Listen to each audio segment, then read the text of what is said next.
Vermintide 2. Игра, которая вроде бы абсолютно ничего революционного жанра не привнесла, но ухитрилась прочно засесть в моей библиотеке. Во многом, конечно, это благодаря тому, что именно в тот момент я начинал вливаться во вселенную Вахи.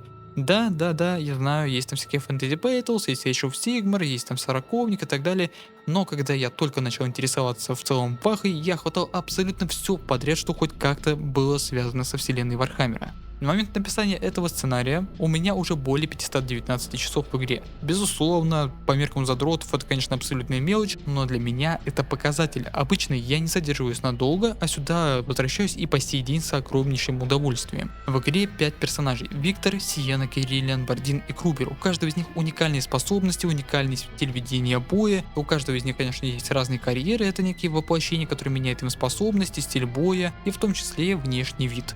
И тут я, конечно, сразу хочу пройтись по своим личным фаворитам. Это Витя Зальцпайр, обожаю этого персонажа, его саркастичные фразы, вайб настоящего инквизитора. Это прям квинтэссенция всего вархаммерского, что тут есть. Я вот обожаю этого персонажа, его вот эти вот перепалки, его британский акцент, просто вообще абсолютнейшая прелесть. Дальше Сиена. Просто сжигать все вокруг шикарнейшее чувство, особенно с посохом огнеметом против орд врагов, особенно когда они бегут тебе прямо вот из тоннеля в лицом таким большим строем, и ты прям будешь паришь. Но начиная со сложности воитель, конечно, включается Friendly Fire, и тут стоит понимать, что ты можешь стать самым ненавидимым тиммейтом, потому что ты будешь попадать в своих союзников. Дальше это Кириллиан, просто эльф, просто симпотный персонаж, как бы прикольно, интересно, иногда приятно пострелять из лука, но в целом как бы тоже за нее не так много играю, просто у нее есть свои интересные фишки в разных именно исполнениях. Бардин и Крубер, за них я почти не играю, но понимаю их эффективность, у них есть тоже свои приколы, но вот чисто как-то эмоционально у меня к ним нет такой привязки, как к всем остальным персонажам. И отдельный кайф, который я бы хотел отметить, это то, что герои общаются между собой в лобби и во время игры. Их перепалки, акцент, особенно у Витька, вот этот британский великолепнейший акцент, сразу добавляет плюс 10 к атмосфере, просто прелесть. А сражаемся мы, конечно же, правильно, с еретиками, крысолюды, хауситы, зверолюды, в общем говоря, целый зоопарк. У врагов куча вариаций, от рядового пушечного мяса до каких-то там боссов и специальных врагов. По большей части спецвраги это только крысолюды, это всякие там ассасины, которые прыгают на тебя с крыши, либо из угла, когда ты этого не ждешь, и тыкают тебя клинками. Дальше вожак, который хватает тебя где-нибудь там, когда ты отстал, таскивает тебя, садит на пику, дальше там огнеметчик, пулеметчик, бомбардир, так называемый, да, и все это в целом крысы, потому что нападать на тебя абсолютно когда ты этого не ждешь, и когда тебе это в принципе ты и не надо. Перед самими же миссиями мы с вами находимся в нашем логове, где если погулять, то можно довольно приятно удивиться, опять-таки на мой личный взгляд.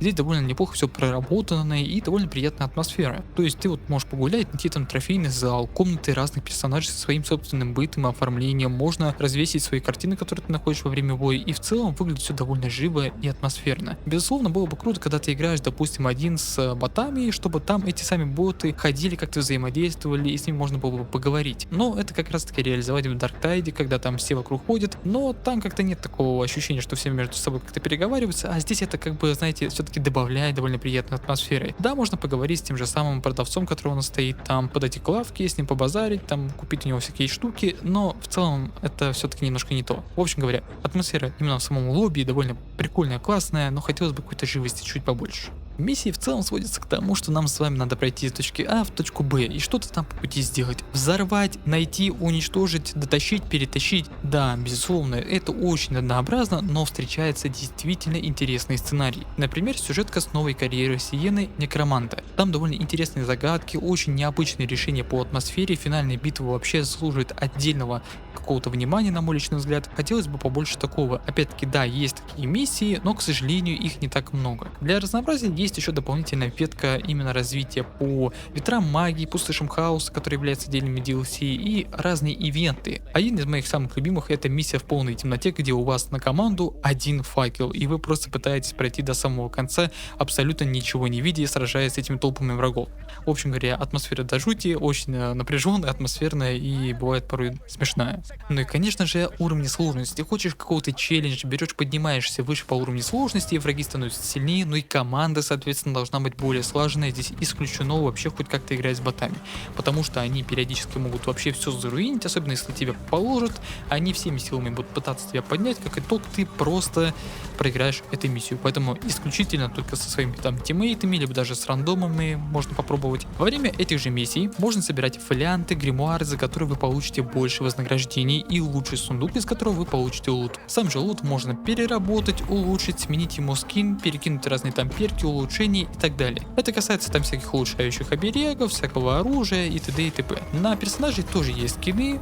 Далеко не все из них классные, но атмосферу они порой могут задать довольно интересную. Ну и в целом как бы стоит понимать, что именно вот эти скины, они не делают какой-то там pay to win. Это просто скины, просто визуальщина. Правда, конечно, стоит понимать, что часть контента в виде там всяких режимов, некоторых карт и карьер, они спрятаны за DLC. Но ценники на них довольно адекватные, а со скидками практически вообще за даром отдают.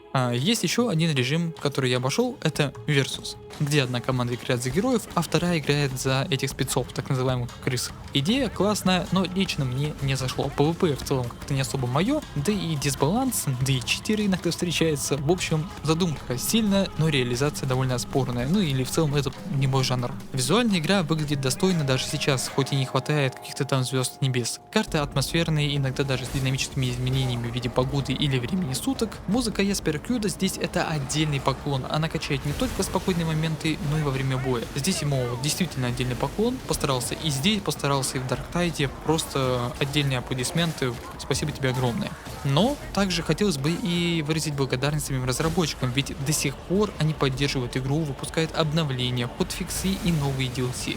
Действительно, за это вам огромное спасибо. А что же касается самих боев, то это просто мясо, кровь, расчлененка, толпы врагов, гранаты, командные приколы, всякие там взаимовыручки, когда кто-то упал, пытается там поднять. Просто такие огромные орды врагов вас окружают, что пытаетесь действительно выжить порой.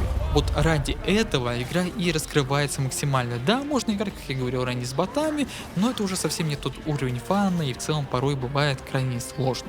В итоге Vermintide 2 определенно заслуживает вашего внимания даже в 2025 году, особенно для фанатов вахи и жанра кооперативных мясорубок. Безусловно, сеттинги всегда разные, каждому свое, пробуйте, никому ничего не навязывая. Я лично ни капли не жалею, что отдал этой игре столько часов и готов отдавать их дальше. Так что спасибо вам огромное за просмотр, чекните описание, ставьте коммент и всем пока.